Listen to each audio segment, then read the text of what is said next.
Cordial saludo, educando de ciencia de la salud. El día de hoy vamos a ver el catabolismo de las pirimidinas, es decir, vamos a conocer cómo es que se degradan los nucleótidos de citosina, timina y uracilo. Bienvenidos. Iniciamos educandos. Entonces vamos a tener al desoxi-CMP. Vamos a comenzar con el catabolismo de la citosina y el uracilo. ¿Por qué? Porque los dos están interconectados y van a terminar en el mismo sustrato, en el mismo producto de degradación. Entonces, vamos a partir del desoxi-CMP, es decir, del nucleótido de citosina que tiene el azúcar desoxirribosa. Hay que recordar que antes esta molécula era CDP y antes CTP, ¿cierto? Ha venido perdiendo los fosfatos, porque recordemos que estamos haciendo el catabolismo, es decir, la degradación. Entonces, tenemos el desoxi-CMP y va a llegar una enzima llamada la citidina desaminasa. Y acá hay algo muy importante que lo vamos a estar viendo a lo largo del video, educandos. Siempre que les diga que actúa una desaminasa es porque vamos a retirar el grupo amino y en ese lugar exactamente vamos a colocar un grupo ceto. Recordemos que la citosina tiene en el carbono 2 un grupo ceto y en el 4 un amino. Eso quiere decir que si actúa la desaminasa vamos a retirar el amino del 4 y en esa misma posición vamos a colocar un ceto, ¿cierto? Y recuerden que en el carbono 2 y en el 4 cetos, ¿quién tiene? El uracilo. Eso quiere decir que si actúa la desaminasa, vamos a formar al desoxi-UMP. Vamos a estar cambiando la base nitrogenada porque estamos retirando el grupo nitrogenado, ¿cierto? Es decir, vamos a tener acá una molécula de agua que va a entrar y va a salir nuestro grupo nitrogenado. Vamos hasta acá muy bien. Ahora, luego de que tenemos el desoxi-UMP, educandos, va a aparecer una enzima que también la vamos a ver a lo largo del video, llamada la 5-nucleotidasa. Y cuando se le diga que actúa una nucleotidasa, significa que vamos a retirar el último fosfato, educandos, del nucleótido y obtendremos un nucleócido. Recuerden que el nucleócido es cuando me queda la base nitrogenada y el azúcar de 5 carbonos. En este caso vamos a retirar el fosfato. Entonces tendremos por aquí la molécula de agua y saldrá el fosfato. Y entonces nos quedaremos con el nucleócido. Nucleócido que será la 2-desoxiuridina. Vamos a quedar con la 2-desoxiuridina. Entonces, se estarán preguntando por qué inicié el video en este extremo, porque tenemos otras formas de llegar a este compuesto y es muy importante que eso lo tengamos claro.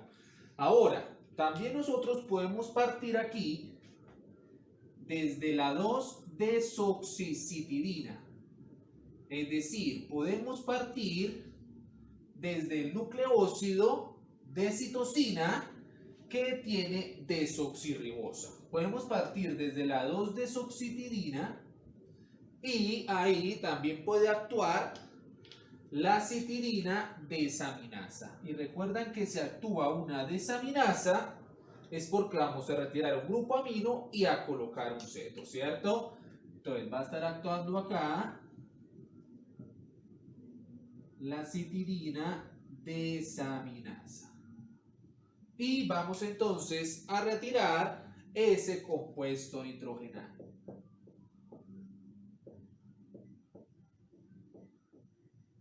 Y tenemos las dos maneras de llegar a 2-desoxiuridina. Ya se están dando cuenta que hay una conexión entre la citosina y el uracilo. Ahora, luego de que yo tengo la 2-desoxiuridina, a esa 2-desoxiuridina, que es un nucleócido, le vamos a retirar el azúcar. Le vamos a retirar el azúcar para que nos quede la sola base nitrogenada. Y ahí llega una enzima llamada la nucleócido fosforilasa. Y cuando actúa esa nucleócido fosforilasa, entonces va a llegar aquí un fosfato y va a actuar ese fosfato y nos va a sacar del compuesto a la desoxirribosa fosfato. Es decir, que vamos a perder el azúcar. Y si la 2-desoxiuridina pierde el azúcar, va a quedar convertida en la base nitrogenada uracilo. Entonces vamos a tener por aquí nuestra estructura del uracilo.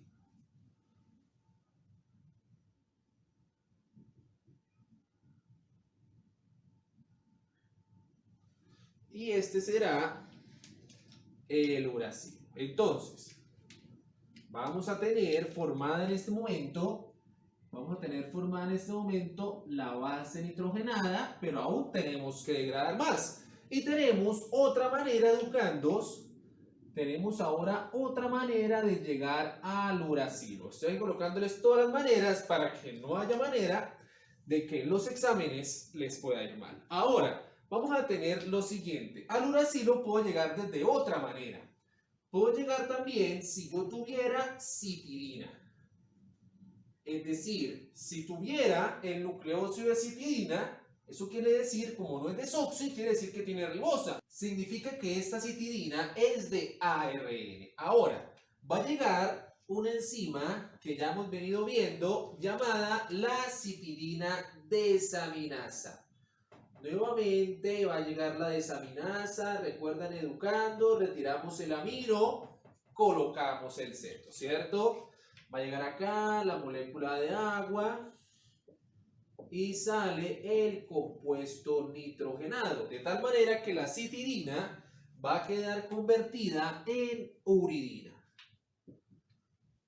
Uridina quiere decir que su azúcar es la ribosa, es decir, que la uridina está formada por un azúcar ribosa y por la base nitrogenada uracilo. Y si queremos retirar ese azúcar, entonces vamos a utilizar nuevamente una enzima que ya vimos, la nucleócido fosforilasa.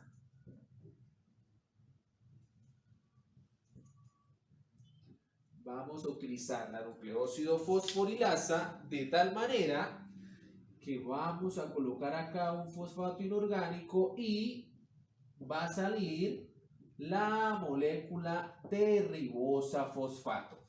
Y vamos a formar también uracilo. Entonces, hasta el momento, educandos, hemos formado la base nitrogenada de uracilo. Es decir, que la citosina termina transformada en uracilo cuando hablamos del catabolismo de pirimidinas. Ahora vamos a continuar degradando al uracilo. Continuamos, educandos. Estamos en uracilo. Ahora vamos a continuar degradando el uracilo porque recuerden que estamos en el catabolismo de las pirimidinas. Ahora va a llegar una enzima llamada la dihidropirimidina deshidrogenasa.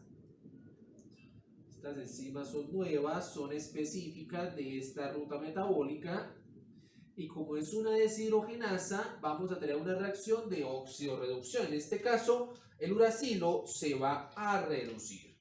Vamos a tener aquí que también requiere de NADPH, de tal manera que ahora va a salir el NADP. Y vamos a formar entonces al dihidrouracilo. Y se van a comenzar a dar cuenta, educandos, que el anillo comienza a segmentarse. Entonces, observen cómo va a cambiar la estructura del uracilo que llevábamos. Nos va a quedar una estructura de la siguiente manera. Aquí ya no va a estar unido, acá es donde también vamos a estar dividiendo la molécula. Y esto que hemos formado, como les decía, es el dihidrouracilo, que ya es un producto también del catabolismo de las pirimidinas. Pero aquí no termina todo. Luego de que tenemos el dihidrouracilo, va a llegar una enzima llamada la dihidropirimidinasa. Va a llegar la dihidropirimidinasa, vamos a escribirla por acá para que todo sea más claro.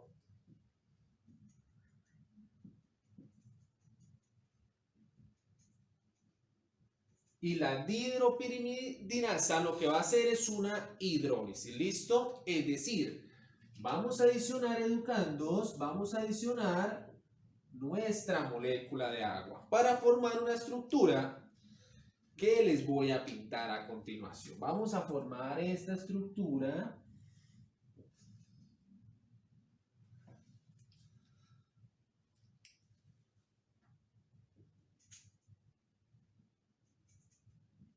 Observen cómo va esta estructura a ser diferente con respecto a nuestro dihidrouracilo.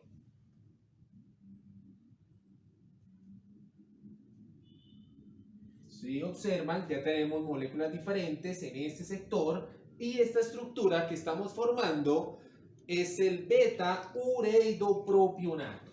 Vamos a ver formado, ya nos acercamos al final, educandos, beta-ureidopropionato, que siguen siendo sustratos que obtenemos en el catabolismo de las pirimidinas, ¿cierto? Más específicamente de la citosina y el uracilo. Y nos falta una sola reacción. Por último, va a llegar una enzima, educandos, llamada la beta-ureidopropionasa.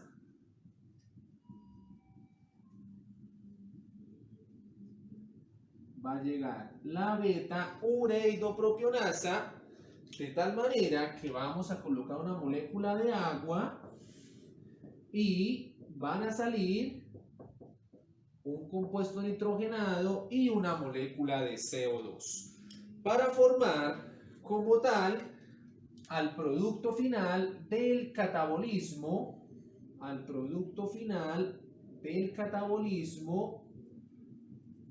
de las pirimidinas, que se llama beta-alanina, que es este que tenemos acá. Observen cómo desde el uracilo, como desde ese complejo anillo, al final terminamos en este compuesto llamado beta-alanina. La beta-alanina es el producto final del catabolismo de la citosina y el uracilo. ¿Qué sucede, educandos, con esta beta-alanina?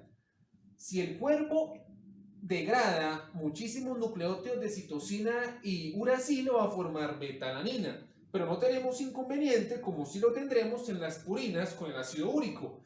Aquí no. ¿Por qué? Porque la beta-alanina es una molécula soluble y la beta-alanina se puede interconvertir y esa beta-alanina puede llegar a transformarse en acetil-CoA. Entonces eso es muy importante porque no tenemos una enfermedad porque tengamos muchísima beta-alanina. ¿Por qué? Porque la beta-alanina la podemos transformar en acetil-CoA y si lo deseamos, ese acetil-CoA lo podemos llevar al ciclo de Krebs. Entonces no tenemos tantas complejidades por el catabolismo de las pirimidinas. La enfermedad más que todo radica en el catabolismo de las purinas. Ahora vamos a hacer el catabolismo de la base nitrogenada que nos falta, de la timina. Ahora, educandos, vamos a hacer el catabolismo de los nucleótidos de timina, porque recuerden que las pirimidinas son tres, ¿no? Ya hicimos citosina y uracilo y terminamos en beta-alanina, un compuesto totalmente hidrosoluble. Ahora vamos a hacer el de la timina. Recordemos que antes de ser TMP era TDP y antes TTP, ¿cierto? Y ha venido perdiendo fosfatos, pero eso ya lo tienen muy claro. Ahora, estamos parados en TMP y va a llegar una enzima que es una nucleotidasa. Se dan cuenta que aquí el proceso es muy similar, solo que vamos a ir cambiando algunas cosas puntuales en la base nitrogenada, que en este caso es timina. Llega la nucleotidasa, educandos, y lo que vamos a hacer es que vamos a retirar el fosfato. Entonces tenemos aquí la molécula de agua y va a salir el fosfato inorgánico, de tal manera que me va a quedar el nucleócido, ¿cierto? Nucleócido que se llama 2-desoxitimidina, es decir, tenemos la timina unida al azúcar desoxirribosa y ese será nuestro nucleócido. Cuando tenemos la 2-desoxitimidina, ahora tenemos que retirar el azúcar y ahí es donde aparece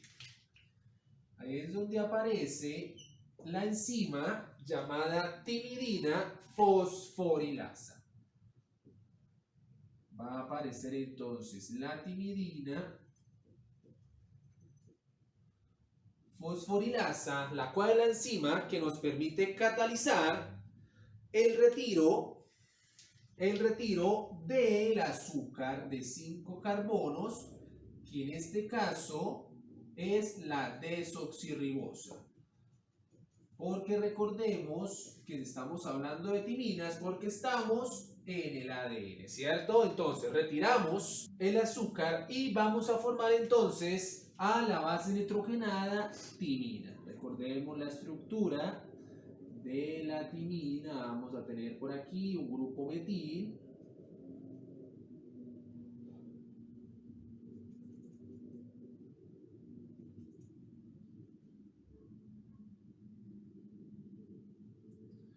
Y esta será nuestra timina. Vamos a colocarla acá en rojo porque es muy importante, porque es un punto de inflexión. Y ahora vamos a seguir degradando a la timina. Ahora, va a llegar entonces, educandos, a la reacción una dihidropirimidina deshidrogenasa, una enzima similar a la que llegaba con la citosina y el uracilo. Entonces vamos a tener la dihidropirimidina deshidrogenasa que va a estar catalizando una reducción específicamente y que va a requerir de coenzima, va a requerir del NADPH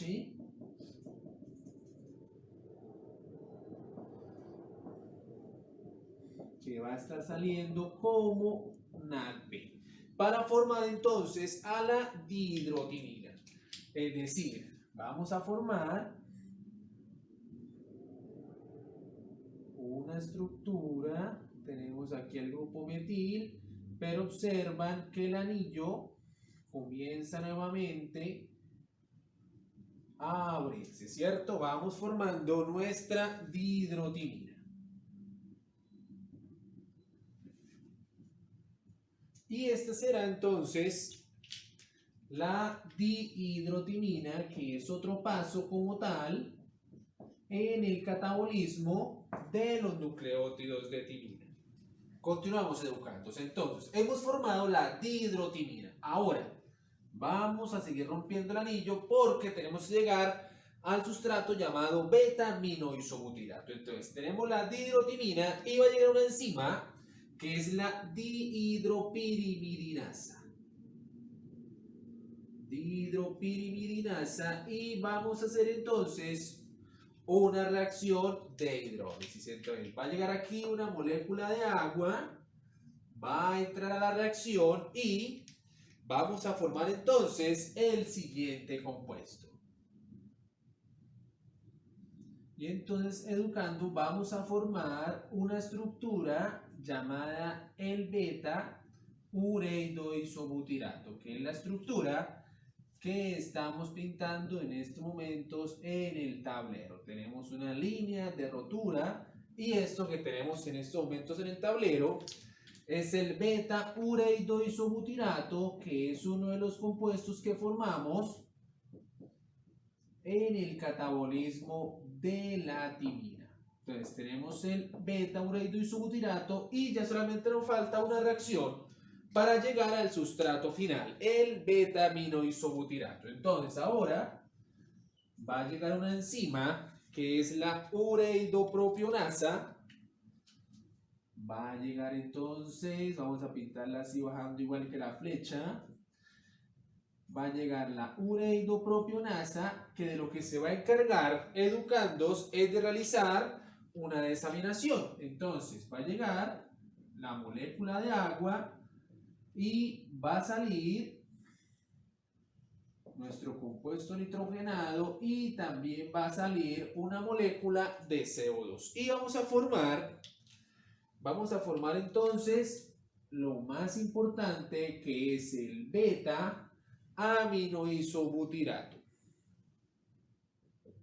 Vamos a formar entonces el beta-aminoisobutirato, que se dan cuenta, educandos, que no es una estructura de anillo, es una estructura alifática y es una estructura que es hidrosoluble. Entonces no tenemos problema por una acumulación de esta sustancia como si lo tenemos en el catabolismo de las purinas. Hemos formado beta-aminoisobutirato. Ahora, ¿para dónde se puede ir este compuesto? Entonces, este beta-aminoisobutirato puede ir educándose, ¿cierto? Puede ir y convertirse en propionil-CoA. ¿Sí? Es decir, esto es por si surge la inquietud educando de luego para dónde se va a ir el beta-aminoisobutirato, pero el producto final es este. Luego eso se puede metabolizar a propionil-CoA, pero también el beta-aminoisobutirato se puede metabolizar a succinil-CoA. Y el propionil-CoA también se puede transformar, lo podemos transformar en succinil-CoA. Y este succinil-CoA lo podemos enviar educandos finalmente al ciclo de Krebs. Como se dan cuenta, los sustratos, ¿sí?, los productos finales de esos catabolismos pueden acabar en el ciclo de Krebs, es decir, los podemos reutilizar. Eso fue todo por hoy, Educando de Ciencias de la Salud. Recuerden suscribirse, darle me gusta y en los comentarios colocarnos qué otros temas quieren que abordemos en Bioquímica con Marlon. Gracias por su atención, nos vemos en la próxima.